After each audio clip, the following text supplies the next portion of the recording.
वो test series 10 का discussion शुरू करते हैं। इसमें जो सेकंड क्वेश्चन दिया गया है कि जब अनुदान की मांग लोकसभा में प्रस्तुत की जाती है तो अध्यक्ष गिलोटिन का प्रयोग करता है, और इसमें जो विकल्प दिया गया है कि जब मांगों पर चर्चा और उसकी स्वीकृति हो जाती है, दूसरा जब मांग पर चर्चा हो जाती है और लोकसभा द्वारा उस पर मतदान हो जाता है, और तीसरा जब मांग पर चर्चा हो जाती है और उसे कम किया जाता है, और चौथा विकल्प है जब चर्चा पर आवंटित समय करीब आ रहा हो। तो यहाँ पे जो आंसर हो जाएगा वो डी। गिलोटिन शब्द जो हम संसदीय प्रक्रिया में यूज करते हैं, इसका तात्पर्य ये निकलता है कि चूंकि जब लोकसभा में अनुदान की मांगे बजट के संदर्भ में प्रस्तुत की जाती है तो सभी मांगों पर चर्चा करना संभव नहीं होता है, और चर्चा के लिए जितनी अवधि निर्धारित की जाती है यदि वो समय करीब आ रहा हो और पूरी चर्चा नहीं हो तो ऐसी दशा में बिना चर्चा के ही मांग पारित की जाती है। इसी को हम कहते हैं गिलोटिन। तीसरा क्वेश्चन, निम्नलिखित कथनों पर विचार कीजिए। भारत विश्व में चीन के बाद दूसरा सबसे बड़ा चावल उत्पादक है। दूसरा, चीन चावल का सबसे बड़ा उपभोक्ता है। और तीसरा जो विकल्प है बासमती चावल भारत के कुल चावल निर्यात में 2/3 हिस्सा रखता है। तो यहाँ पे जब हम तीसरा विकल्प देखेंगे यानी कि 2/3 हिस्सा, ये सत्य है कि भारत के कृषि निर्यात में चावल का एक प्रमुख स्थान है, परंतु चावल 2/3 हिस्सा नहीं रखता बल्कि 1/3 रखता है, इसलिए ये कथन गलत है। इसलिए जो आंसर हो जाएगा क्वेश्चन नंबर 3 का 1 और 2 यानी कि 1 आंसर।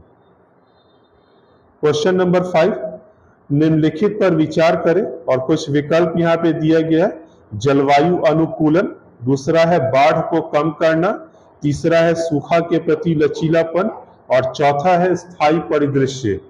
क्वेश्चन ये पूछा गया है कि एक स्वस्थ जलीय पारिस्थितिक तंत्र उपरोक्त वर्णित में से किनको बनाए रखने के लिए आवश्यक है।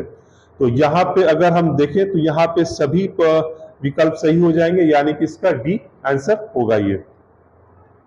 क्वेश्चन नंबर 7, 17वां या प्रोरोगेशन, ये पॉलिटी से ही संबंधित क्वेश्चन है। तो 17वां के संदर्भ में निम्नलिखित कथनों पर विचार करें। एक सदन का 17वां या तो अध्यक्ष ऑब्लिक सभापति द्वारा किया जाता है, जो कि गलत है।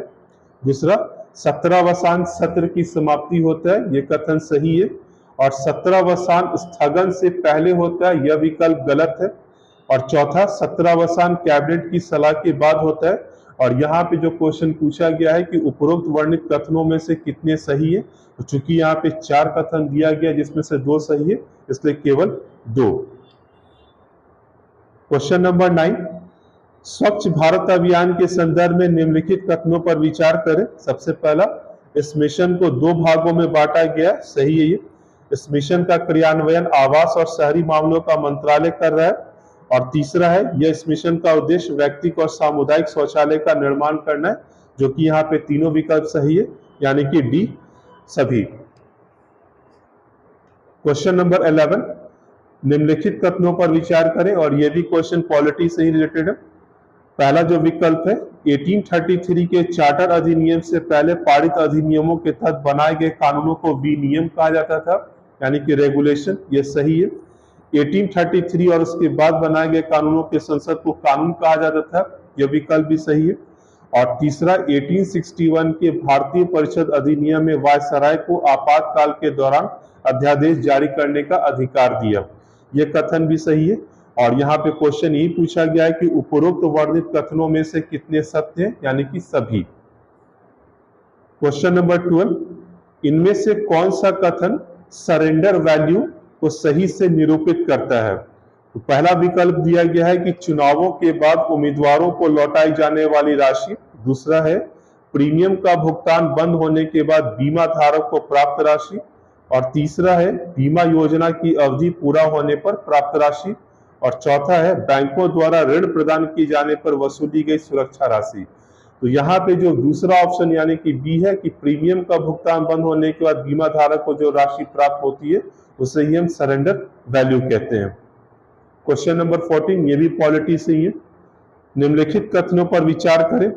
किसी राज्य के क्षेत्रफल को बढ़ाना, दूसरा विकल्प है किसी राज्य के क्षेत्रफल को घटाना। तीसरा, किसी राज्य की सीमा में परिवर्तन। और चौथा है किसी राज्य के नाम में परिवर्तन। क्वेश्चन ये पूछा गया है कि उपरोक्त वर्णित में से कितने संसद की शक्तियों के अंतर्गत आते हैं। तो यहाँ पे चारों विकल्प सही है, यानी कि डी सभी।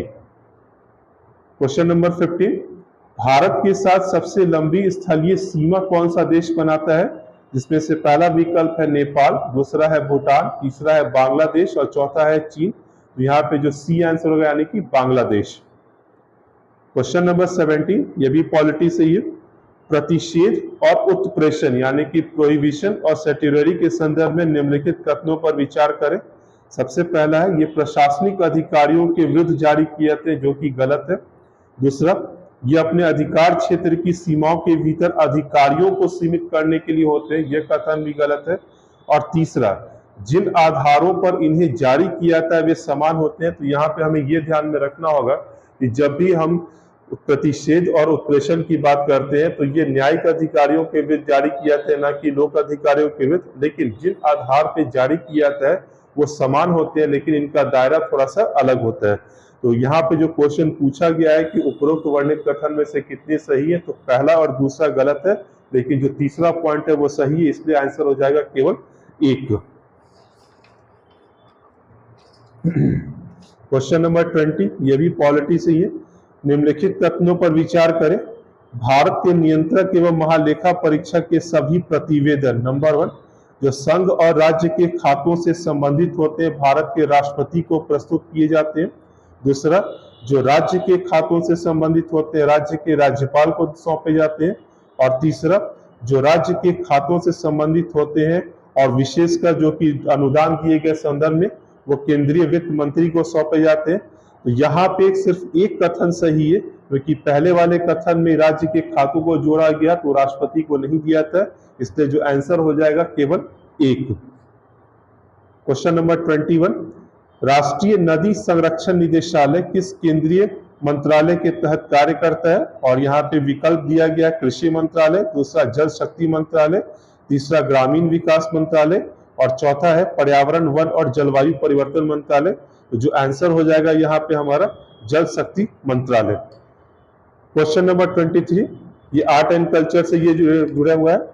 यहाँ पे क्वेश्चन ये पूछा गया है कि प्राचीन योगिनी मंदिर जो देश के विभिन्न जगहों पर मिलते हैं, निम्नलिखित में से उनमें कहाँ शामिल है? यानी कि क्वेश्चन का संदर्भ यह है कि हमारे देश के किन किन जगहों पे प्राचीन योगिनी मंदिर मिलते हैं। इसमें जो विकल्प दिया गया रानीपुर, हीरापुर, ये उड़ीसा में है। और दूसरा जबलपुर, खजुराहो और पांचवा विकल्प दिया गया सीतापुर, जिसमें से 3 और 4 जो कि आपको मध्य प्रदेश में मिलते हैं। तो यहाँ पे जो आंसर हो जाएगा वो एक, यानी कि रानीपुर में, हीरापुर में, जबलपुर और खजुराहो। तो यहाँ पे आंसर हो जाएगा डी, यानी कि सी, यानी कि 1, 2, 3 एंड 4, क्योंकि सीतापुर में ये नहीं मिलता, इसलिए आंसर हो जाएगा इसका सी।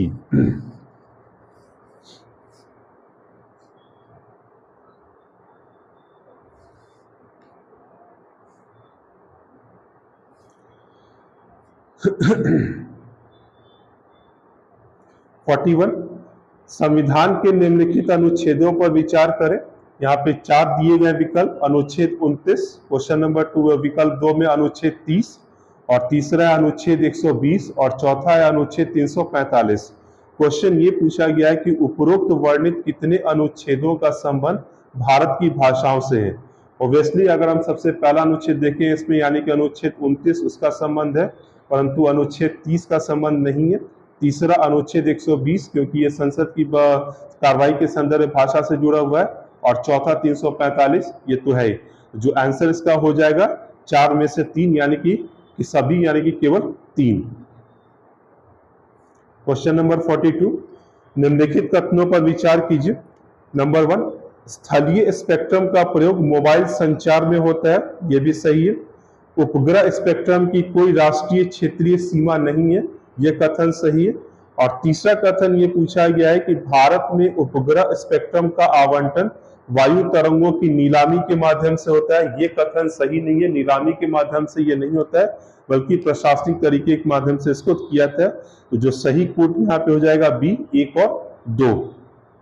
क्वेश्चन नंबर 4, इनमें से किस तकनीक का प्रयोग चावल में सूक्ष्म तत्वों को जोड़ने के लिए होता है? और जो तकनीक यहाँ पे दी गई है, यानी कि सबसे पहला यहाँ पर यह है कोटिंग, दूसरी तकनीक जो दी गई है वो है डस्टिंग, और तीसरी तकनीक जो दी गई है एक्सट्रूजन। तो अगर हम ये क्वेश्चन देखें तो यहाँ पे इन तीनों तकनीक का प्रयोग जो किया जाता है वो सूक्ष्म तत्वों को जोड़ने के लिए किया जाता है। तो जो आंसर हो जाएगा यहाँ पे हमारा वो डी, यानी कि सभी। नेक्स्ट क्वेश्चन आते हैं 45। निम्नलिखित पर विचार करें। नंबर 1 कृषि का प्रभाव, दूसरा अप्रचलित तकनीक, तीसरा अपर्याप्त कौशल और चौथा है इष्टतम कार्य करने की स्थिति। और क्वेश्चन ये पूछा गया है कि उपरोक्त वर्णित में से कितने भारत के श्रमिकों की कम उत्पादकता के कारण है। तो यहाँ पे जो चौथा विकल्प होगा इष्टतम कार्य करने की स्थिति, ये सही नहीं है। बाकी 3 विकल्प सही है, यानी कि 1, 2, 3, इसलिए यहाँ पे 4 में से 3, तो सी इसका आंसर हो जाएगा ये।